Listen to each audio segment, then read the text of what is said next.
سامعین محترم، آج کی ہماری نماز تراویح میں 21واں سپارہ تلاوت کیا گیا اور 21ویں سپارے میں سورہ العنکبوت، سورہ روم، سورہ لقمان، سورہ حامیم سجدہ اور سورہ احزاب ہے۔ سورہ العنکبوت جہاں سے منزل کی ابتدا ہوتی ہے، اللہ تعالیٰ نے نبی صلی اللہ علیہ وسلم کو 3 باتیں ارشاد فرمائیں۔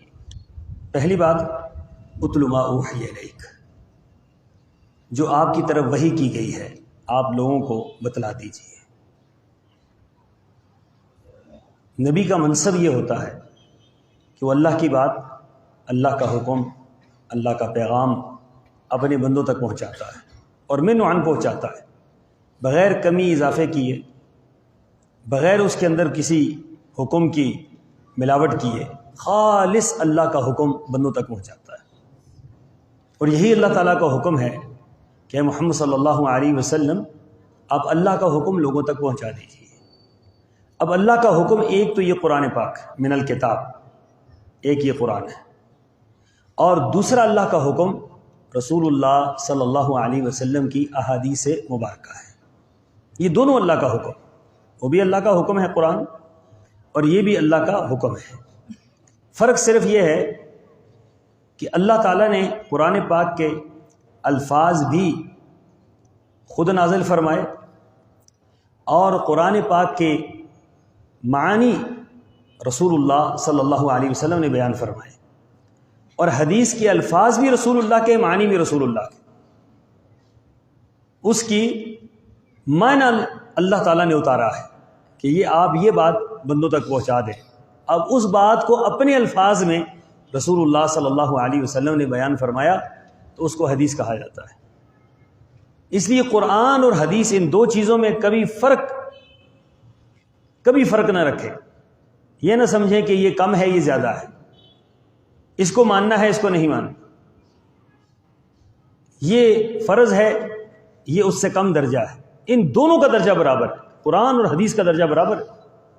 تو قرآن بھی اللہ کا حکم ہے، حدیث بھی اللہ کا حکم ہے، صرف ان میں الفاظ کا فرق ہے کہ قرآن کے الفاظ بھی اللہ کے ہیں، حدیث کے الفاظ محمد رسول اللہ صلی اللہ علیہ وسلم کے، باقی حکم تو وہ بھی اللہ کا ہے۔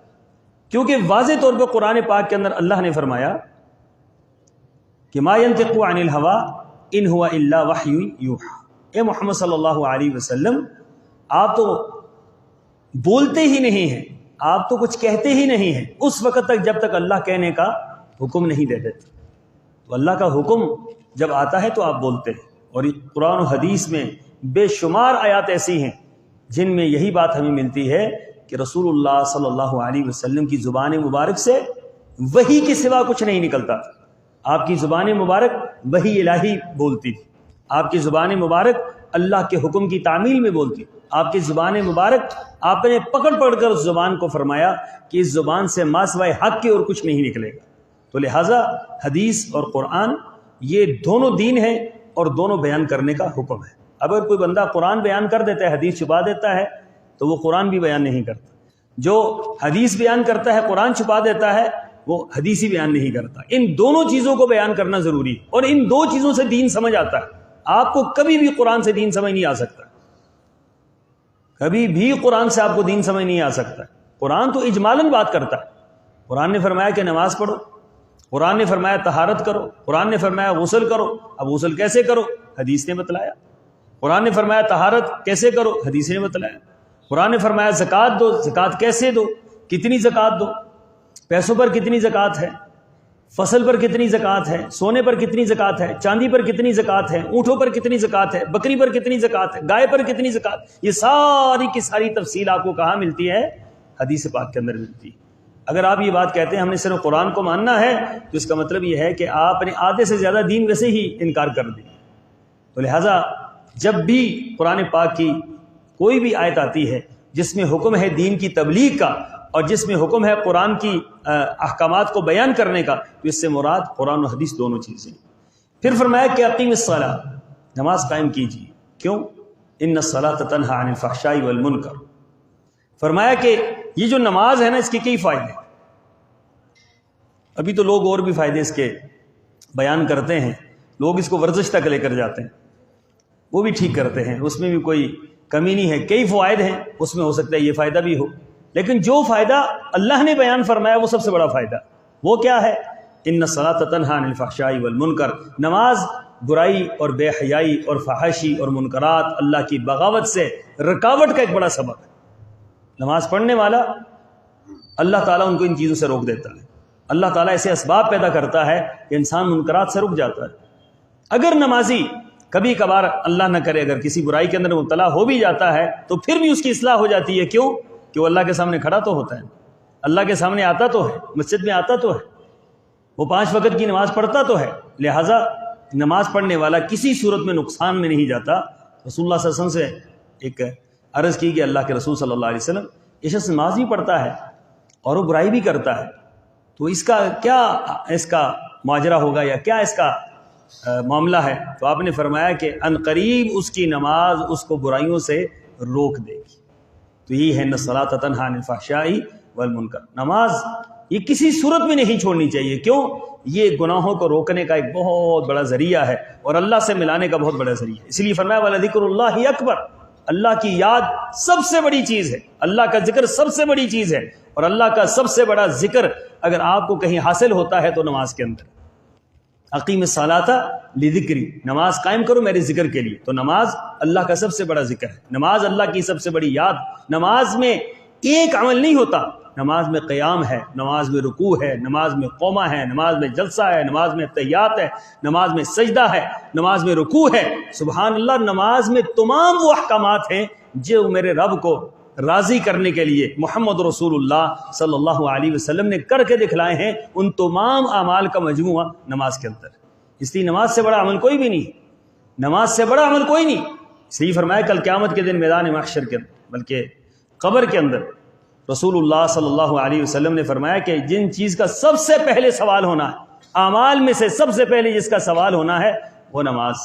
اگر نماز درست ہو گئی باقی اعمال بھی درست ہوں گے, اور اگر نماز درست نہیں ہے تو باقی اعمال بھی درست نہیں ہوں گے. اور پھر یہ بھی فرمایا کہ اگر کسی کے فرضوں میں کمی رہ گئی تو نوافل سے اور سنتوں سے پوری کی جائے گی, اور اگر اس میں کمی رہ گئی تو کوئی اور عمل ملا کر نماز کو پورا کیا جائے گا. کہ اگر کسی بندے کی نماز پوری ہو جاتی ہے تو باقی اعمال میں اللہ تعالیٰ اس کو رعایت دے دیتے ہیں, لیکن نماز کے معاملے میں معافی نہیں ہے. اس لیے فرمایا وَلَذِكْرُ اللَّهِ اکبر, اللہ کا ذکر ہے, اللہ کی یاد ہے, اور سب سے بڑی چیز یہی ہے. اس کے بعد سورہ روم ہے, اور سورہ روم کے اندر بے شمار احکامات اللہ تعالیٰ نے اپنے بندوں کے لیے نازل فرمائے. اور اس سورہ مبارکہ کے اندر رسول اللہ صلی اللہ علیہ وسلم کے حکم دیا گیا فاقم وجہک للدین حنیف فطرت اللہ التی فطر الناس علیہا لا تبدیل لخلق اللہ. جب سے دنیا بنی ہے, جب تک دنیا رہے گی, اللہ تعالیٰ نے دین ایک بنایا. دین ایک ہے, اور وہ کیا ہے؟ دین کی بنیاد کس پر ہے؟ لا الہ الا اللہ. یہ دین ہے. فاقم وجہک للدین حنیفا, یہ جو دین ہے نا اللہ کا, جس کو اللہ نے کہا کہ لا الہ الا اللہ, اس پر آپ نے قائم رہنا ہے, اس پر آپ نے ڈٹے رہنا ہے, اس پر آپ نے استقامت کا مظاہرہ کرنا ہے. یہی جھنڈا ہے جو آپ نے اٹھائے رکھنا ہے, یہی جھنڈا انبیاء نے اٹھایا, یہی جھنڈا قیامت تک آنے والے جتنے بھی رسول اللہ صلی اللہ علیہ وسلم کے ماننے والے ہیں سب کو اٹھانے کا حکم ہے کہ یہ جھنڈا آپ اپنے ہاتھوں میں اٹھائے رکھیں, اس جھنڈے کو آپ نے نیچے کبھی نہیں چھوڑا. اور دین ہمیشہ ایک رہا. فرمایا کہ لا تبدیل لخلق اللہ, اللہ تعالیٰ کی احکامات, اللہ کی جو اصل ہے وہ کبھی نہیں بدلتی. ذالک الدین القیم, فرمایا یہ اصل دین ہے, لا الہ الا اللہ, یہ اصل دین. توحید یہ اصل دین ہے, یہ بنیاد ہے, یہ اساس ہے. اگر یہ درست نہیں ہے تو باقی کوئی بھی چیز درست نہیں ہوگی. تو پھر فرمایا من الذین فرقوا دینہم وکانوا شیعا کل حزب بما لدیہم فرحون. فرمایا لوگوں نے تفریق کی ہے دین کے اندر, لوگوں نے فرقہ بازی کی ہے. دیکھیں آپ کون ہیں, آپ کون ہیں, آپ کون ہیں, آپ کون ہیں. ابھی کسی سے تعارف کروائیں تو لوگ ایسے ایسے نام نکالتے, بندے کی عقل دنگ رہ جاتی ہے کہ یہ کہاں سے یہ کہاں سے آئے ہیں یہ لوگ. مطلب سوچنے کی بات یہ, آپ رہتے پاکستان میں ہیں, آپ قرآن و حدیث کو مانتے ہیں, آپ ایک ایسی جگہ کا نام لے رہے ہیں جو پاکستان میں ہے ہی نہیں, جو پتہ نہیں کون سے علاقے میں کون سی بستی ہے. آپ کو اس بستی سے کیا تعلق ہے؟ نہیں, ہم اس بستی کے جو ہے ماننے والے. تو بھائی یہ جو بستیاں ہیں یہی تفریق پیدا کرتی ہیں. یہ بستیاں یہ انتشار پیدا کرتی ہیں، یہ افتراق پیدا کرتی ہیں، یہ ایک دوسرے سے اختلاف پیدا کرتی ہیں۔ دنیا کے اندر 2 ہی بستیاں ہیں جن سے اختلاف ممکن نہیں ہے، اور وہ بستی کون سی ہے؟ مکہ اور مدینہ کی ہے۔ لیکن حکم یہ ہے کہ نہ مکہ والوں کی بات ماننی ہے نہ مدینہ والوں کی بات ماننی ہے۔ یاد رکھیں یہ بڑا اہم مسئلہ ہے۔ مکہ اور مدینہ والوں کا عمل حجت نہیں ہے، مکہ اور مدینہ والوں کا عمل حجت نہیں ہے۔ کوئی بندہ یہ کہ مکے والے یہ کرتے ہیں مدینہ والے یہ کرتے ہیں، ان کا عمل حجت نہیں ہے۔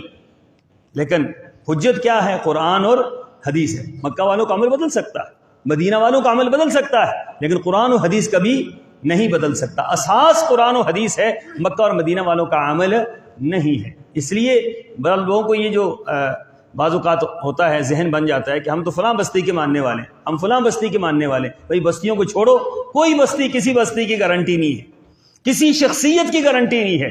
کائنات کے اندر ایک ہی ہستی ہے جن کا نام محمد رسول اللہ صلی اللہ علیہ وسلم ہے، ان کی ذات کی بھی گارنٹی ہے، ان کی بات کی بھی گارنٹی ہے، ان کو ہم نے ماننا ہے۔ فرمایا کہ کل حزب بما لدیہم فرحون، ہر شخص جو ہے وہ اپنے فرقے پر خوش ہے کہ میں ٹھیک ہوں، میں ٹھیک ہوں، میں ٹھیک ہوں۔ ٹھیک وہی ہے جس کو اللہ نے فرمایا، اور وہ کون ہے؟ وہ قرآن و حدیث کو ماننے والے ہیں۔ اسی طریقے سے اسی سورہ مبارکہ کے اندر ظہر الفساد فی البر والبحر، زمین پر جو فساد آتے ہیں، زمین پر جو طوفان آتے ہیں، زمین پر جو مختلف قسم کے عذاب آتے ہیں، مختلف قسم کی بیماریاں آتی ہیں، مختلف قسم کے زلزلے آتے ہیں، مختلف قسم کی آفتیں ٹوٹ پڑتی ہیں، پہاڑ گر جاتے ہیں، دریا چڑھ جاتے ہیں، سمندر ابل پڑتے ہیں، ان کے پیچھے کیا ہے؟ ظہر الفساد فی البر والبحر بما کسبت ایدی الناس۔ فرمایا یہ انسان کے اعمال کی وجہ سے یہ سارا کچھ ہوتا ہے۔ امام غزالی رحمۃ اللہ علیہ بہت بڑے امام گزرے اور اپنے وقت کی ایک عظیم شخصیت، وہ جب گھوڑا ان کو تنگ کرتا اور ان کو گرانے کی کوشش کرتا تو گھوڑے کو نہیں مارتے تھے۔ ہمارے یہاں تو یہ ہوتا ہے نا کہ گھوڑا اگر تنگ کر رہے تو گھوڑے کو کوڑا مارو اور مارو اور مارو تاکہ وہ سدھا جائے، لیکن امام غزالی گھوڑے کو نہیں مارتے تھے۔ وہ اترتے گھوڑے سے اور 2 رکعت نماز پڑھ کے اللہ سے دعا مانگتے تھے کہ مجھ سے گناہ ہوا ہے جس کی بنا پر یہ میری نافرمانی کر رہا ہے، حالانکہ اللہ نے اس کو ہمارے لیے مسخر کیا ہے، اللہ نے مسخر کیا ہے۔ تو یہی معاملہ ہے کہ یہ ہوا تو ہمارے لیے مسخر ہے، یہ ہمارے فائدے کے لیے۔ اب ہمارا نقصان کیسے کرتی ہے؟ جب ہم اللہ کی نافرمانی کریں گے یہ ہوا ہمارے لیے نقصان کا باعث بنے۔ بارش ہمارے فائدے کے لیے، لیکن جب اللہ کی نافرمانی کریں گے بارش ہمارا نقصان کرے گی۔ دریا ہمارے فائدے کے لیے، لیکن جب اللہ کی نافرمانی کریں گے یہی دریا ہمارے عذاب کا باعث بنے گی، خرابی کا باعث بنے گی۔ یہ پہاڑ، یہ ندی، نالے، ہر چیز ہمارے فائدے کے لیے اس وقت تک جب تک ہم اللہ کی بات کو مانتے ہیں۔ جب ہم اللہ کی بات کو چھوڑتے ہیں، اللہ کی نافرمانی کرتے ہیں، ہر چیز جو ہے ہمارے لیے شر کا باعث ہوتی ہے۔ تو قرآن نے یہی الفاظ فرمائے۔ اس کے بعد سورہ لقمان ہے۔ سورہ لقمان میں بے شمار احکامات کے ساتھ حضرت لقمان جو بعض روایت کے مطابق پیغمبر تھے، بعض روایت کے مطابق اللہ کے برگزیدہ بندے تھے، لیکن قرآن کے الفاظ میں یہ معلوم ہوتا ہے کہ یہ پیغمبر ہی تھے۔ ان کی کچھ نصیحتیں ہیں اور نصیحتیں ان کی اپنی امت کو ہیں، لیکن یہاں لفظ جو بیان ہوا ہے اپنے بیٹے کا بیان ہوا ہے۔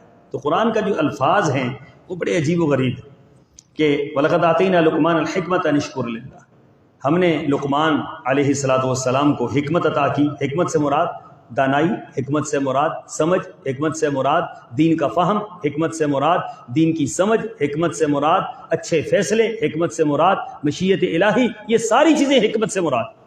تو پھر فرمایا کہ انشکر للہ، فرمایا کہ اللہ کا شکر کر، اللہ کا شکر کیا جائے۔ ومن یشکر فانما یشکر لنفسہ، فرمایا کہ جو شکر کرتا ہے وہ اپنے نفس کے لیے کرتا ہے۔ دیکھیں ہم اور آپ کہتے ہیں اللہ تیرا شکر ہے، تو اس کا فائدہ کس کو ہوتا ہے؟